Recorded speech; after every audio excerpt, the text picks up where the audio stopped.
Of you, my name is Kishore Kumar और मैं अपने चैनल नॉलेज जंक्शन में आपका स्वागत करता हूं। So today we are with a new class video for a new class that is for class 4। इसके पहले मैंने क्लास 6 के लिए और क्लास 5 के लिए कंप्यूटर के वीडियोस बनाए हैं, you can check it out. तो आज हम बात करेंगे क्लास 4 कंप्यूटर फर्स्ट चैप्टर।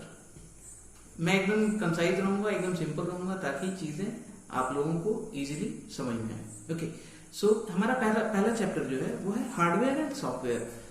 तो चैप्टर स्टार्ट करने से पहले एक बार जान लेते हैं कि हार्डवेयर किसको कहते हैं और सॉफ्टवेयर किसको कहते हैं। तो कंप्यूटर के वैसे पार्ट जिसको हम टच कर सकते हैं, जिसको हम छू सकते हैं, जिसको हम देख सकते हैं, जिसको हम जो कि क्लियरली विजिबल है, जैसा कि हमारा कीबोर्ड, माउस, मॉनिटर, प्रिंटर और भी बहुत सारी चीजें जो कंप्यूटर से जुड़ी हुई हैं, जो पेरिफेरल डिवाइसेस जिसको कहते हैं, उसको हम कहते हैं हार्डवेयर। और कंप्यूटर के वैसे भाग, वैसे पार्ट जिसको हम टच नहीं कर सकते हैं, जिसको हम देख नहीं सकते हैं, जिसको हम छू नहीं सकते हैं, वो हमारा सॉफ्टवेयर कहलाता है। तो कंप्यूटर हार्डवेयर जो है ये बेसिकली 3 पार्ट में इसको डिवाइड किया गया है, जो कि आपका है input device, processing device and output device. तो ये तीनों हम बारी बारी से देखेंगे, लेकिन उसके पहले एक कुछ है कंप्यूटर हार्डवेयर के बारे में। The part of a computer which you can see and touch are called hardware. जैसा कि मैंने अभी आपको बताया, computer hardware is classified into 3 different group. और ये बेसिकली 3 जो ब्रॉडली जो है ना, इसको 3 ग्रुप में ही बांटा गया है। पहला आपका इनपुट डिवाइस, दूसरा आपका प्रोसेसिंग डिवाइस, तीसरा आपका आउटपुट डिवाइस। तो starting with the input device. Input device हम उसको वैसे डिवाइस को कहते हैं जिससे कंप्यूटर में हम डेटा को इंटर करते हैं, मतलब डेटा की एंट्री करते हैं। ये कई बार बहुत अलग अलग तरीके की हो सकती हैं जो इनपुट डिवाइस है। लाइक आप अपने घर में अगर इस्तेमाल कर रहे हैं, कंप्यूटर अगर इस्तेमाल कर रहे हैं, आपने अगर कंप्यूटर देखा है तो आपको पता होगा कि कोई भी चीज जो कंप्यूटर में अगर आपको कुछ भी इंटर करना होता है तो आप सबसे पहले किस चीज से आप इंटर करते हैं? तो कीबोर्ड से, माउस से। तो ये कुछ जो एकदम कॉमन एग्जांपल है जो आपको जानना चाहिए। तो इनपुट डिवाइसेस के कुछ एग्जांपल हैं keyboard, mouse, light pen, scanner. फिर है आपका वेबकैम, डिजिटल कैमरा। मतलब कि ये तो मैं कुछ नाम बता रहा हूं जो आपको एकदम बहुत इजीली हर जगह आपको दिख जाएगा। इसके अलावा भी बहुत सारी जो इनपुट डिवाइसेस है ना, वो भी काम में आती हैं। जैसे कि अगर इसके अलावा अगर हम कुछ बात करें तो जैसे आपका माइक्रोफोन हो जाता है जिससे आप रिकॉर्ड करते हैं। जैसे अगर मैं वीडियो बना रहा हूं तो कैमरा के साथ साथ सिर्फ कैमरे से तो काम नहीं चलेगा, उसके लिए एक माइक भी चाहिए होता है। तो ये क्या है? इनपुट डिवाइस है जिससे मैं रिकॉर्ड कर पा रहा हूं आपके लिए। तो सिमिलरली कीबोर्ड। अब कीबोर्ड क्या होता है? तो कीबोर्ड एक ऐसा डिवाइस होता है जिससे हम जो कीज, उसमें बहुत सारे कीज होते हैं जिसमें अल्फाबेट्स होते हैं, स्पेशल कैरेक्टर्स होते हैं, नंबर्स होते हैं। तो बहुत तरह के उसमें बटन्स होते हैं जिसके हेल्प से हम उसमें कंप्यूटर में डेटा का एंट्री करते हैं। तो it is the most essential input device. It has 104 keys. तो क्या आपने कभी सोचा है कि एक कीबोर्ड में 104 कीज होते हैं? अगर अल्फाबेट की बात की जाए तो अल्फाबेट 26 होते हैं। अगर नंबर्स की बात की जाए तो वो तो आपके 1 to लेकर 9 तक, और उसके बाद एक 0, तो ऑलमोस्ट 10। तो 26 प्लस 10 तो ये आपका हो गया 36। लेकिन उसके बाद भी बहुत सारे बटन्स होते हैं। तो ये बटन्स बहुत अलग अलग तरीके के फंक्शंस को एग्जीक्यूट करने के लिए, उसको काम करने के लिए ये हेल्पफुल होते हैं। और जो याद रखने वाली चीज वो ये है कि कीबोर्ड में 104 कीज होते हैं। ओके, ये आपको भूलना नहीं है। और अगर हम जनरल वे में बात करें तो जो कीबोर्ड होते हैं वो बेसिकली 2 टाइप के होते हैं। एक आपका जो होता है वो क्वर्टी कीबोर्ड होता है और दूसरा जो होता है वो मल्टीमीडिया कीबोर्ड होता है। अब जो मल्टीमीडिया कीबोर्ड होता है और जो क्वर्टी कीबोर्ड होता है, दोनों में क्या अंतर होता है? तो जो आपका क्वर्टी कीबोर्ड होता है वो प्रोफेशनल, उसको कहते हैं कि वो प्रोफेशनल कीबोर्ड है। उसमें बहुत ज्यादा आपको एक्स्ट्रा बटन्स नहीं मिलते हैं, लेकिन जो मल्टीमीडिया कीबोर्ड होते हैं उसमें आप बहुत सारे एक्स्ट्रा बटन्स भी होते हैं, जैसे डायरेक्ट आप ब्राउजिंग के लिए आपको बटन होती है, फिर आपको अगर सॉन्ग प्ले कर रहे हैं तो वहां से आप प्ले, पॉज, नेक्स्ट, प्रीवियस, या फिर आपको अगर वॉल्यूम अप एंड डाउन करना है, तो इस तरीके के बहुत सारे मल्टी फंक्शनल जो एकदम हैंडी है वैसे बटन्स आपके कीबोर्ड पे होते हैं। तो इस तरीके के जो कीबोर्ड होते हैं ना उनको हम मल्टीमीडिया कीबोर्ड कहते हैं। तो बेसिकली क्या है कि कीबोर्ड को दो कैटेगरी में रखा गया, पहला QWERTY कीबोर्ड, दूसरा multimedia keyboard. Then we have mouse. अब माउस अगर आपने कंप्यूटर यूज किया है तो आपको पता होगा कि माउस का क्या रोल होता है। तो माउस एक ऐसा डिवाइस है जिससे हम किसी भी चीज को सेलेक्ट करते हैं या उसको पॉइंट करते हैं with the help of mouse only. अगर बात की जाए कि आपके फोन में आपका माउस क्या है, तो आप अपने फिंगर को एज ए माउस आप यूज करते हैं, क्योंकि माउस जैसे अगर एक डेस्कटॉप में आप माउस से चीजों को सेलेक्ट कर रहे हैं या उसको डिसेलेक्ट कर रहे हैं या उसको इंटर कर रहे हैं किसी फोल्डर में, लेकिन अगर वही बात आ जाती है अगर टच स्क्रीन की, तो टच स्क्रीन में आप क्या करते हैं, तो टच स्क्रीन में आप अपने फिंगर को ही माउस बना लेते हैं और उसी से सारा काम करते हैं।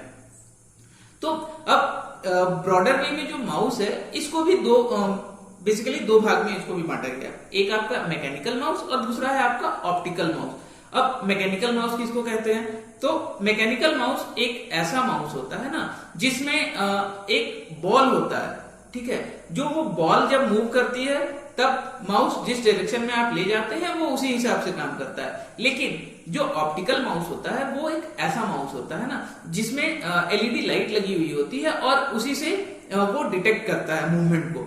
तो आजकल जो हम हर जगह अगर हम देख रहे हैं कि अगर यूज हो रहा है माउस, तो आपको लगभग हर जगह आपको ऑप्टिकल माउस ही यूज में दिखता है। ये चीपली अवेलेबल भी है, मेंटेनेंस भी इसमें बहुत ज्यादा नहीं होती है। अगर हम बात करें कि मैकेनिकल माउस की, तो मैकेनिकल माउस को मेंटेन करने के लिए उसको टाइम पे उसका जो ट्रैक बॉल जो होता है उसको हमें साफ करना होता है। तो ये कई बार बहुत प्रॉब्लम भी होता है कि हो सकता है कि जो ट्रैक बॉल है वो निकल कर कहीं गिर जाए तो फिर आपका माउस जो है वो बेकार हो जाएगा। लेकिन अगर ऑप्टिकल माउस की बात करें तो ये बहुत लाइट होता है, बहुत हल्का होता है और आप इसको हैंडी एकदम बहुत इजीली बिना किसी ट्रबल के आप इसको यूज भी कर सकते हैं। Then we have light pen.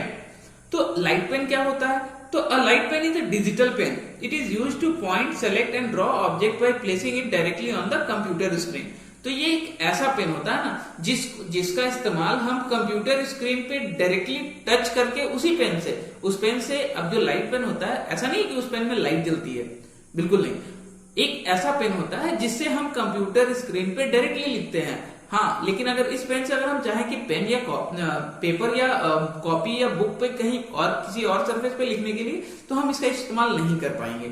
ये सिर्फ और सिर्फ आपका जो है स्क्रीन पे डायरेक्टली इससे लिख सकते हैं। बहुत सारे लोगों ने अपने घर पे देखा होगा कि अपने पेरेंट को भी देखा होगा कि स्मार्टफोन के साथ एक स्टाइलस आता है जिससे वो बड़े आराम से चीजों को यूज करते हैं। तो उसी तरीके से आपका लाइट पेन होता है जो आप ये मैंने आपको जो बताया ये एडवांस वर्जन है जो मोबाइल फोन्स का है, वो आपका अलग चीज है। ये मैंने आपको एग्जांपल समझाने के लिए बताया है, उसे हम स्टाइलस कहते हैं जो मोबाइल फोन के साथ आता है। लेकिन जो लाइट पेन होता है ये बेसिकली जो सीआरटी मॉनिटर होता है, ये सिर्फ और सिर्फ उसी को उस पे ही हम इसका इस्तेमाल कर सकते हैं। और ये बेसिकली जो है इसका ज्यादा इस्तेमाल जो होता है ना वो engineers, architect, painters, fashion designer या फिर टीचर्स, जो स्मार्ट क्लासरूम होता है उसमें जो पेन यूज होता है स्मार्ट बोर्ड पे, उसमें इसका इस्तेमाल होता है। Then we have scanner. तो स्कैनर क्या होता है, तो स्कैनर एक ऐसा डिवाइस होता है जिससे हम चीजों को स्कैन करते हैं। स्कैन करने का मतलब क्या होता है, उसका एक हूबहू कॉपी, मतलब एक जेरोक्स तो आप लोग सब जानते हैं, फोटोकॉपी तो सब जानते हैं, तो एकदम फोटोकॉपी तो बनती है, लेकिन उसका जो फोटो है वो हमें प्रिंट होकर नहीं मिलता, उसको हम छू नहीं सकते हैं। वो जो स्कैन कॉपी है वो एक डिजिटल फॉर्म में होता है जिसको हम कंप्यूटर में सेव कर सकते हैं और उसके बाद जब भी हमको जरूरत हो उसके अकॉर्डिंग हम उसको देख सकते हैं, उसका इस्तेमाल कर सकते हैं। और इसी तरीके से जैसा कि हमने देखा कि कीबोर्ड दो तरह के थे, आपके क्वार्टी और मल्टीमीडिया। आपके माउस भी आपका था दो तरह का, मैकेनिकल माउस और optical mouse. Then we studied about light pen. उसके बाद बात है स्कैनर का। तो स्कैनर भी अलग, इसमें भी कुछ टाइप्स हैं। अब जैसे क्या कि वैसे भी स्कैनर हैं जो 3D इमेज को वो स्कैन कर सकते हैं, मतलब कि कोई अगर ऑब्जेक्ट है तो उसके चारों ओर घूमकर वो स्कैन कर सकते हैं। लेकिन ये स्कैनर हर जगह काम नहीं आ सकता। अगर आपको बुक को अगर आपको स्कैन करना है तो आपको 3D स्कैनर की जरूरत नहीं है। फिर आपको क्या चाहिए, एक ऐसा स्कैनर जिसका सरफेस फ्लैट हो और आप बड़े आराम से उस पर रख दो और उसके बाद आप उसको स्कैन कर लो, आप अपने कंप्यूटर पे सेव कर लो। तो अब क्या है कि स्कैनर जो है बेसिकली ये, इसमें भी कुछ टाइप होते हैं, लेकिन जो जनरली जो हमारे घर पे या हम जो इस्तेमाल करते हैं वो है हमारा फ्लैट बेड स्कैनर। क्योंकि फ्लैट बेड इसलिए कहा जाता है क्योंकि वो एकदम फ्लैट होता है, उसका सरफेस एकदम फ्लैट होता है और किसी भी तरीके से दिक्कत नहीं आती है। बुक्स या जो भी आपके जो डॉक्यूमेंट्स है या जो ऑफिस पर्पस है या घर के लिए जो है यूज के लिए, वो इजी और कन्वीनियंट होता है। There are three types of scanner: flat bed, sheet fed and handheld scanner. अब स्कैनर जैसा कि मैंने अभी बताया, तो each of this scanner is used in different way. और जैसा कि उसका स्ट्रक्चर है उसी के अकॉर्डिंग उसका फंक्शन भी है। अब ऐसा नहीं है कि जो स्कैनर आपका फ्लैट बेड है आप उसे 3D इमेज भी स्कैन कर सकते हैं। Then we have barcode reader. अब ये बारकोड रीडर क्या होता है? तो बारकोड रीडर एक ऐसा रीडर होता है, ये भी स्कैनर, एक तरह का स्कैनर ही है, इसका काम भी स्कैन करना ही होता है। लेकिन ये बेसिकली जो बारकोड होते हैं, आपने देखा होगा बहुत सारे प्रोडक्ट में उसके पीछे में या नीचे में या उसके किसी भी सरफेस पे पतली पतली ब्लैक कलर की लाइन होती है, जो कि कई बार पतली भी होती है और मोटी भी होती है। तो जो बारकोड रीडर जो होता है उसका काम ये होता है कि जब आप उससे उसको स्कैन करते हैं ना, तो वो उस प्रोडक्ट का पूरा डिटेल, मतलब कि उसकी मैन्युफैक्चरिंग कंपनी, किस कंपनी ने उसको बनाया है, कितने क्वांटिटी का बनाया है, उसकी एक्सपायरी डेट कब है, वो कितने प्राइस की है, और इस तरह की और बहुत सारे डिटेल। तो ये जरूरत क्यों पड़ती है और ये बेसिकली यूज कहाँ होता है? तो ये बेसिकली जो ज्यादा आप देखोगे इसका यूज वो है शॉपिंग मॉल्स में। अगर आप बिग बाजार, बेसिकली अगर मैं यहाँ लोकल हूँ तो यहाँ लोकल एग्जांपल आपको दे रहा हूँ कि अगर आप बिग बाजार जाते होगे, वहां अगर आपने शॉपिंग की होगी या किसी के साथ गए होंगे, तो आपने देखा होगा कि बिलिंग काउंटर पे जो बिलिंग करते हैं वो एक गन के जैसा एक डिवाइस होता है, जिससे रेड कलर की एक लाइट निकलती है, LED लाइट भी निकलती है, उससे वो स्कैन करते हैं। वो स्कैन करने के साथ ही वो उस प्रोडक्ट का पूरा डिटेल जो है ना वो कंप्यूटर में चला जाता है, जिससे जब फाइनल बिलिंग होती है तो वो कन्वीनियंट होता है कि कौन सा प्रोडक्ट है और कितने क्वांटिटी का है और उस पर कौन सी प्राइस आपको पे करना है। तो ये बेसिकली टाइम भी बचाता है, बहुत बार कंफ्यूजन नहीं होता है। फिर आपका इनपुट डिवाइस में है वेब कैम, जिसको हम कहते हैं वेब कैमरा। आप अगर लैपटॉप आप चलाते होंगे या आपने देखा होगा आपके घर पे, तो उसमें एक कैमरा होता है जो इनबिल्ट, उसको हम वेब कैम कहते हैं। और अगर डेस्कटॉप है तो उसके साथ आपको एक एडिशनल कैमरा है जो कि अटैच करके आप वीडियो कॉल आप उससे कर पाते होंगे। तो ये कैमरा बेसिकली करता क्या है? तो ये the webcam is connected to a computer to capture still images and record videos into a computer. तो ये कंप्यूटर में रिकॉर्ड करने के काम आता है, या तो वीडियो हो या तो ऑडियो हो, आप उसको रिकॉर्ड करके आप सेव कर सकते हैं। और कई बार ये और भी दूसरे तरीके से काम आता है, जैसे अगर आप वीडियो कॉन्फ्रेंसिंग के अगर कोई मीटिंग अटेंड कर रहे हैं, आप अभी लॉकडाउन में आपने बहुत बार देखा होगा कि क्लासेस जो हैं वो वीडियोस ऑनलाइन जो क्लासेस चल रही हैं, तो ये सारा इस्तेमाल जो है वो वेबकैम के थ्रू है। आप अपने फोन पे इस्तेमाल कर रहे हैं या फिर आप अपने कंप्यूटर या फिर लैपटॉप पे आप क्लासेस कर रहे हैं, तो वेबकैम के थ्रू आप इजीली कर सकते हैं। फिर आपका है डिजिटल कैमरा। डिजिटल कैमरा क्या है? A digital camera is used to capture photograph. The image are stored in digital form using a memory card. Using this camera you can take picture and also record videos. अब अगर digital camera में आपने देखा होगा कि आप photo खींचने के साथ तुरंत ही आप उसको अपने कंप्यूटर पे ट्रांसफर करके फाइल और उसको देख सकते हैं। आप वीडियोस को शूट करने के बाद आप तुरंत उसको देख सकते हैं। तो ये डिजिटल फॉर्म में उस कॉपी को बनाता है ताकि हमें बिना ज्यादा टाइम वेस्ट किए हुए हम उन चीजों को इजिली देख पाए। तो this was the input part. तो इनपुट में इनपुट डिवाइसेस, तो इनपुट डिवाइसेस में हमने क्या क्या देखा? हमने देखा कीबोर्ड, हमने देखा माउस, हमने देखा लाइट पेन, हमने देखा स्कैनर, हमने देखा वेबकैम, हमने देखा डिजिटल कैमरा। तो ये कुछ एग्जांपल्स है। इसके अलावा भी और बहुत सारे इनपुट डिवाइसेस हैं, लेकिन आपके जो जरूरत के लिए जितना आपको कन्वीनियंट होगा उसके अकॉर्डिंग मैंने आपको ये बताया है। अब इसके बाद हम बात करते हैं प्रोसेसिंग डिवाइस के बारे में। तो प्रोसेसिंग डिवाइस, जैसा कि नाम से ही पता चल रहा है कि एक ऐसा डिवाइस जिसका काम क्या है, अभी तक हमने जो भी डेटा एंट्री लिया है, अब उस डेटा का काम जो है वो सीपीयू, जो सेंट्रल प्रोसेसिंग यूनिट है, उसका काम ये होता है कि कैसे वो उस डेटा को प्रोसेस करे ताकि आप उसको बाद में या उसको आप कहीं और आप उसको अच्छे से देख पाए। अदरवाइज क्या होगा कि आप उसको देख नहीं पाओगे। सो प्रोसेसिंग डिवाइस, अब ऐसा है कि प्रोसेसिंग डिवाइस किसी भी कंप्यूटर या लैपटॉप जो भी है उसमें हमेशा एक ही होगा। ऐसा नहीं है कि अगर प्रोसेसिंग डिवाइस जो है वो आपका अगर जैसे इनपुट डिवाइस है वो एक से ज्यादा है तो प्रोसेसिंग डिवाइस आपका भी उसी तरीके से होगा। जैसे इनपुट डिवाइस आपने कीबोर्ड लगा दिया, माउस लगा दिया या और भी कुछ लगाया, तो प्रोसेसिंग डिवाइस आपका जो होता है कंप्यूटर में एक ही होता है। और ये आपका जो प्लेस होता है ना, वो जो कैबिनेट, सीपीयू कैबिनेट है उसमें, जो सीपीयू कैबिनेट है उसमें ये प्लेस्ड होता है। और it is placed inside the CPU cabinet. It possesses the given input and control the overall function of the computer. मतलब कंप्यूटर में जो भी फंक्शंस रिलेटेड है वो इसी सीपीयू से ही वो होता है। The processing device does all the calculation and comparison of data। अब जो प्रोसेसिंग डिवाइस है सारा कैलकुलेशन का काम जो भी है ना वो प्रोसेसिंग डिवाइस ही करता है। और उसके बाद कंपैरिजन या फिर जो फाइनली कौन से क्या दिखाना है, डिस्प्ले क्या आपको जाएगा, या फिर मॉनिटर पे जो डिस्प्ले आना है वो, या फिर जो डेटा जो स्टोर होना है वो।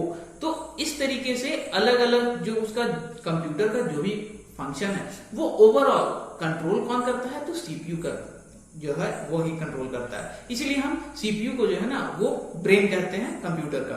कंप्यूटर का ब्रेन का क्या नाम है, इसको अलग अलग तरीके से पूछा जा सकता है। तो आप यही बताओगे कि सीपीयू जो है जिसका फुल फॉर्म होता है सेंट्रल प्रोसेसिंग यूनिट। अब ये बेसिकली जो है ना ये 3 टाइप के होते हैं। आपका पहला मेमोरी यूनिट, दूसरा कंट्रोल यूनिट और तीसरा अरिथमेटिक एंड लॉजिक यूनिट। अब तीनों का क्या है, तीनों का नाम अलग है तो तीनों का काम भी अलग होगा।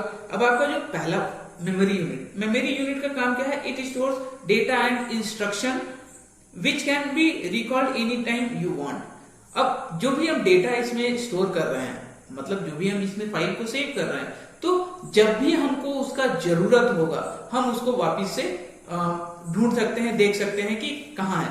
तो ये काम कौन करता है, तो ये मेमोरी यूनिट का ये काम होता है। फिर आपका जो दूसरा पार्ट है वो है कंट्रोल यूनिट। अब कंट्रोल यूनिट क्या करता है, तो it controls and manages the functioning of all the parts of computer. मतलब कंप्यूटर में जितने भी पार्ट्स हैं सबको कंट्रोल करने का काम कौन करता है, तो कंट्रोल यूनिट करता है। फिर बात आपका आता है ALU, arithmetic and logic unit. अब जो भी कैलकुलेशन से जो भी आपका रिक्वायरमेंट है, एडिशन, मल्टीप्लिकेशन, सब्सट्रैक्शन, डिवीजन, जितने भी तरीके के कैलकुलेशंस हैं आपको वो कौन परफॉर्म करता है, तो वो आपका परफॉर्म करता है अरिथमेटिक एंड लॉजिक यूनिट, जिसको हम ALU भी कहते हैं।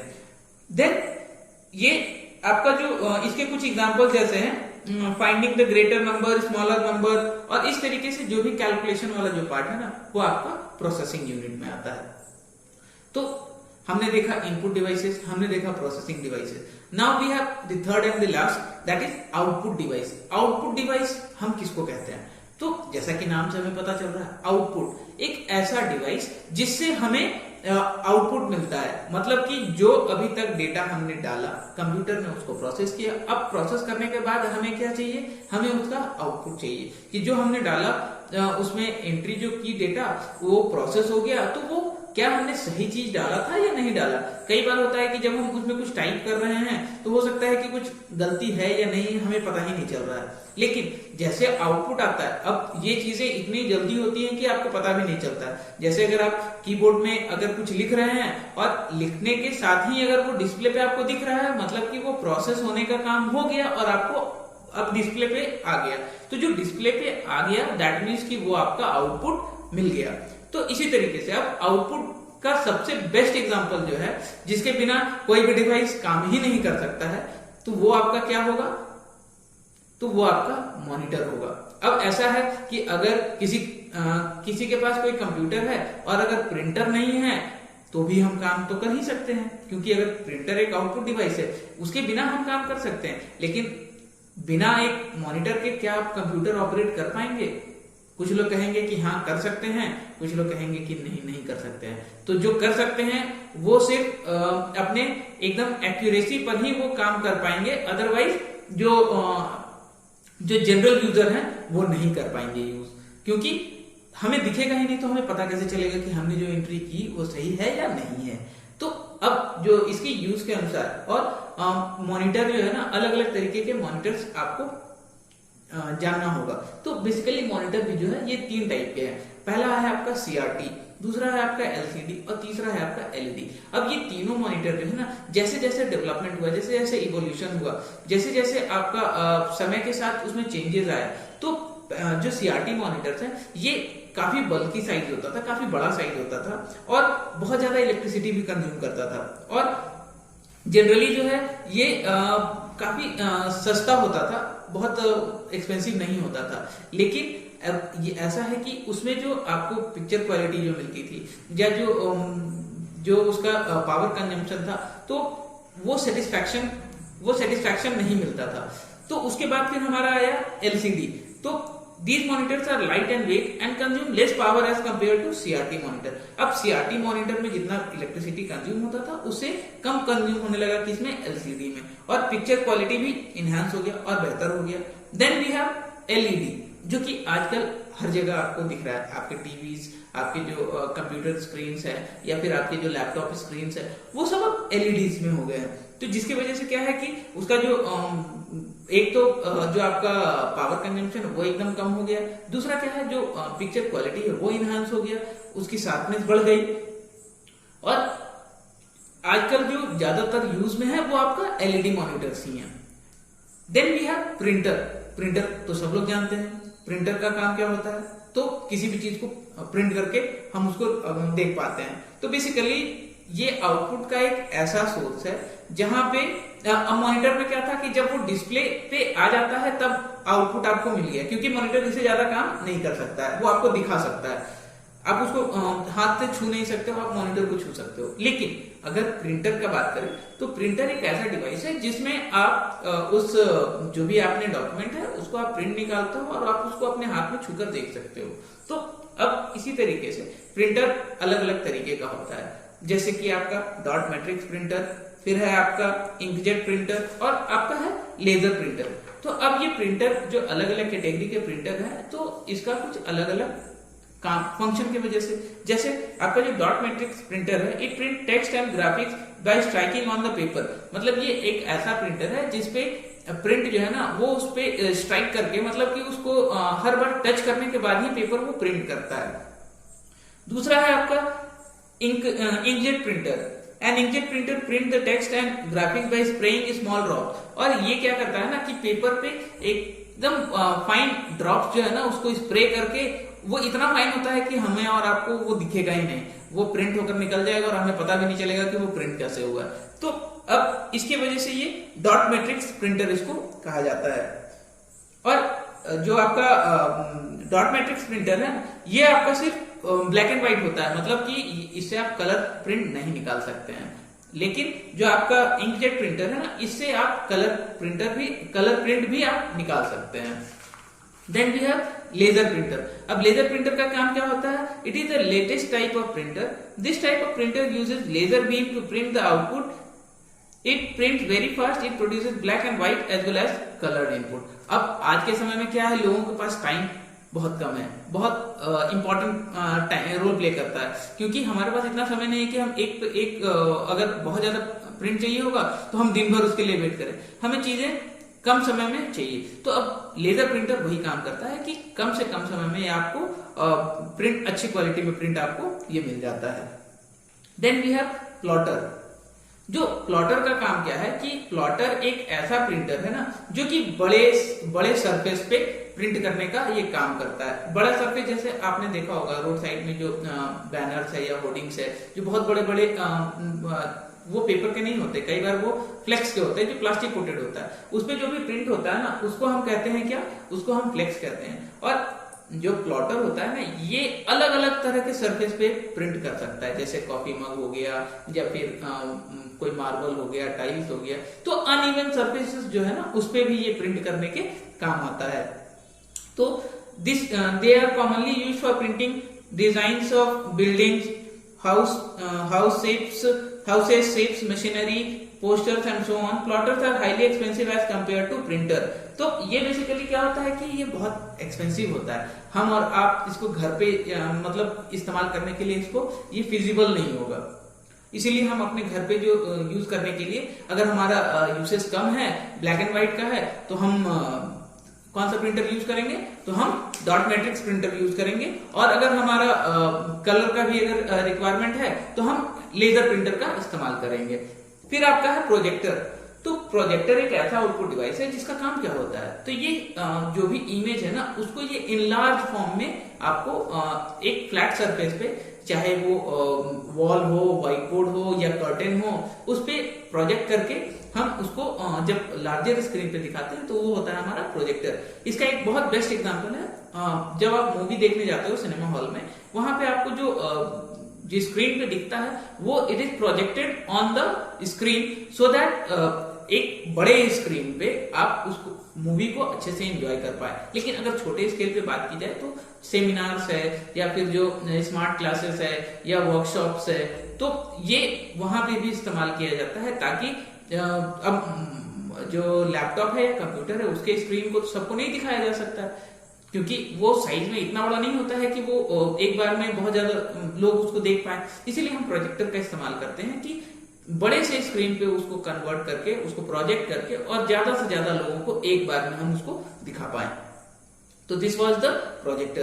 तो ये हमारा 3 पार्ट था, वो हमारा कंप्लीट हो गया। Then we have computer software. So computer software, तो कंप्यूटर सॉफ्टवेयर क्या है, अभी इससे पहले हमने देखा हार्डवेयर के बारे में।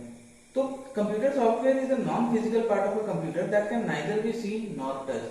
मतलब जो सॉफ्टवेयर एक ऐसा पार्ट है जिसको ना ही आप उसको टच कर सकते हैं, ना ही आप उसको देख सकते हैं, लेकिन बिना इसके कंप्यूटर रन भी नहीं कर सकता, क्योंकि ये एक ऐसा इंटरफेस प्रोवाइड करता है ताकि एक यूजर कौन है, हम और आप जो कंप्यूटर को यूज कर रहे हैं, और मशीन के बीच में, हमारे और मशीन के बीच में ये एक लिंक स्टैब्लिश करता है, ताकि जो भी इंस्ट्रक्शन हम उसको देना चाह रहे हैं वो उसको समझ पाए और जो जरूरत की चीजें हैं वो उसको एग्जीक्यूट कर पाए।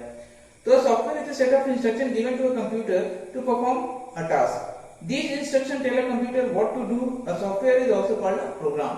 तो जैसा कि हम जानते हैं कि सॉफ्टवेयर क्या होता है, प्रोग्राम्स, जो सेट ऑफ प्रोग्राम्स है। जब एक प्रोग्राम क्या होता है, जब हम किसी कंप्यूटर को कोई भी छोटा छोटा जो टास्क देते हैं उसको करने के लिए, तो वैसे जो छोटे छोटे टास्क को हम प्रोग्राम कहते हैं। और ऐसा जब ढेर सारा प्रोग्राम एक साथ जमा हो जाता है तो वो हमें क्या कहलाता है, वो सॉफ्टवेयर कहलाता है। अब इसको अगर हम ऐसे समझ ले कि इंग्लिश के जो अल्फाबेट्स होते हैं, अल्फाबेट्स कितने हैं 26, लेकिन अगर हम उसको इंडिविजुअल एक एक करके बात करें तो वो क्या है, अल्फाबेट है, ABCD है। लेकिन जब उसको यूनाइटली हम बात करते हैं तो वो हमारा क्या है, वो अल्फाबेट है।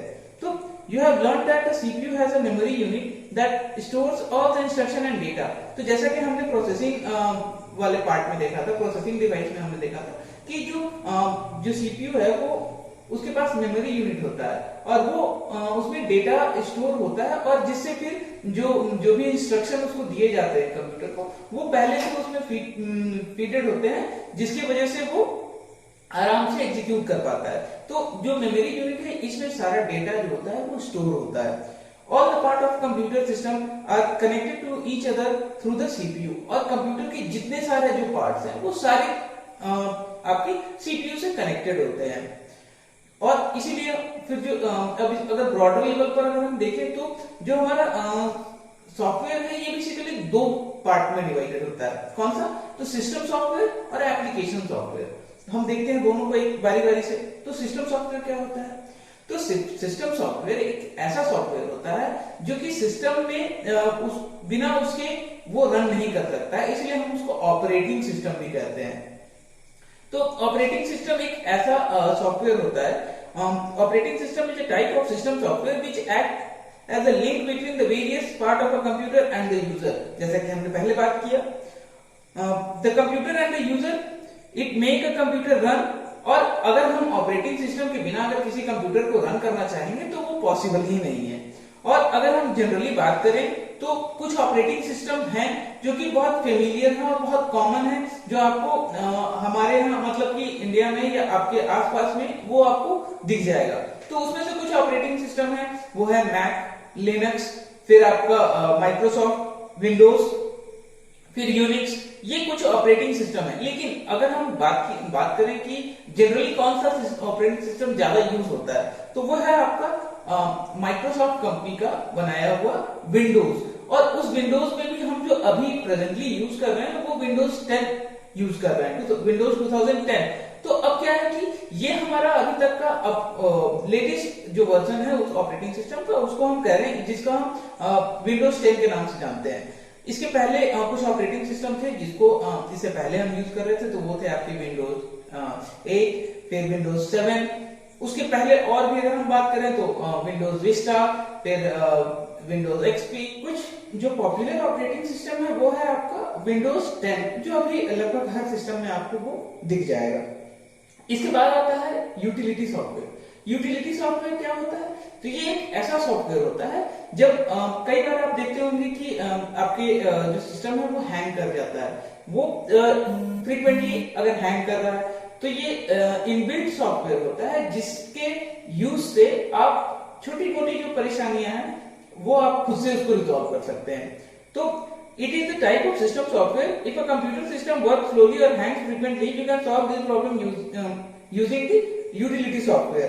Such program allow a user to manage the working of computer system and resolve any problem that hamper the proper functioning of a computer. तो मतलब जो कंप्यूटर का जो प्रॉपर फंक्शनिंग है, अगर वो कुछ ऐसी चीजें हैं जिसके वजह से वो प्रॉब्लम कर रही है और उसको खुद से आप रिजॉल्व कर सकते हो, इसीलिए ये जो यूटिलिटी सॉफ्टवेयर है ये ऑपरेटिंग सिस्टम में इनबिल्ट होता है। हाँ, लेकिन ये जो यूटिलिटी सॉफ्टवेयर है ये सिर्फ विंडोज ऑपरेटिंग सिस्टम में ही आपको ये मिलेगा। तो अब ये यूटिलिटी सॉफ्टवेयर में कौन कौन से जो बिल्ट इन प्रोग्राम्स होते हैं, सॉफ्टवेयर होते हैं, वो होता है आपका एक डिस्क क्लीनअप और दूसरा डिस्क डीफ्रैगमेंटर। ठीक है, इसके बाद हम बात करेंगे एप्लीकेशन सॉफ्टवेयर की। तो एप्लीकेशन सॉफ्टवेयर क्या होता है? तो एप्लीकेशन सॉफ्टवेयर एक ऐसा सॉफ्टवेयर होता है जिसमें हम और आप ये जानने में इंटरेस्टेड नहीं होते हैं कि वो काम कैसे कर रहा है। हमें रिजल्ट से मतलब है कि हमको ये चाहिए था और हमने ये किया तो हमारा काम हो गया। मतलब कि यूजर, हम और आप जो है उससे कम जानकारी लेकर और उसका काम कर देना। तो ये यूटिलिटी सॉफ्टवेयर जो ये आपका एप्लीकेशन सॉफ्टवेयर का ये काम होता है। अब इसका एक बहुत सिंपल सा एग्जांपल है कि अगर आप अपने पेरेंट के साथ अगर आप कभी एटीएम गए होंगे तो वहां आपने देखा क्या कि एटीएम हम डालते हैं मशीन में, उसके बाद कुछ इंस्ट्रक्शन को हम फॉलो करते हैं, उसके बाद हम अपना काम हमारा हो जाता है। या तो अगर बैलेंस चेक करना है तो हम बैलेंस चेक कर पाते हैं, अगर हमें पैसे विड्रॉ करना है तो हम वो कर पाते हैं, या कोई और अगर काम है तो वो करके और हम निकल जाते हैं। लेकिन क्या कभी आपने या मैंने कभी ये नहीं सोचा कि वो बैकग्राउंड में काम कैसे करता है? क्योंकि ये हमारा जानने का कोई जरूरत ही नहीं है। हमारा काम क्या है? हमारा काम ये है कि हमारा एटीएम से पैसे निकालना था, मैंने उसको इंस्ट्रक्शन को फॉलो किया और मेरे वो पैसे निकल गए, मेरा काम हो गया। तो एप्लीकेशन सॉफ्टवेयर भी कुछ इसी तरीके से काम करता है कि कैसे कम से कम सामने वाले से डेटा लेकर और वो उसको एक जो उसको डिजायर्ड रिजल्ट चाहिए वो उसको प्रोवाइड करता है। तो in a computer an application refer to any program or group of program which is specifically designed for the end user, and end user is a person for whom a software or device is particularly designed. It means such software does not show the actual functioning of the program, जैसे कि मैंने अभी आपको बताया। फिर इसके बाद आता है कुछ जनरल सॉफ्टवेयर। तो ये जो जनरल सॉफ्टवेयर एक ऐसा सॉफ्टवेयर होता है ना जो वो पर्टिकुलर किसी इंडस्ट्री के लिए, मतलब कि वो पर्टिकुलर किसी ग्रुप के लिए वो डिजाइन किया जाता है और वो उसको बहुत इंडिपेंडेंटली यूज कर पाते हैं। अब इसके जैसे कुछ एग्जांपल्स हैं। वर्ड प्रोसेसर, जिसमें आपको मिल जाएगा एमएस वर्ड, फिर वर्डपैड। तो ये चीजें क्या है कि वैसे लोग जिनको राइटिंग या लेटर लिखना है, टाइपिंग करना है, वो उसका इस्तेमाल करते हैं। फिर आपका स्प्रेडशीट है, प्रेजेंटेशन सॉफ्टवेयर है, मल्टीमीडिया सॉफ्टवेयर है। अब मल्टीमीडिया सॉफ्टवेयर में जैसे कि वीएलसी प्लेयर हो गए, आपके विंडोज मीडिया प्लेयर हो गए, या कोई और प्लेयर। तो ऐसा नहीं है कि उसके लिए आपको पर्टिकुलर सेम प्लेटफॉर्म चाहिए होगा। वो आपके जरूरत है तो आप उसको आराम से इस्तेमाल कर सकते हैं, अदरवाइज उससे कोई दिक्कत भी नहीं है। So this was in the chapter. You will find the detailed notes after the video, in the last of the video. So अगर आपको वीडियो अच्छा लगा हो तो प्लीज शेयर करें, लाइक करें और सब्सक्राइब जरूर करें। Thank you.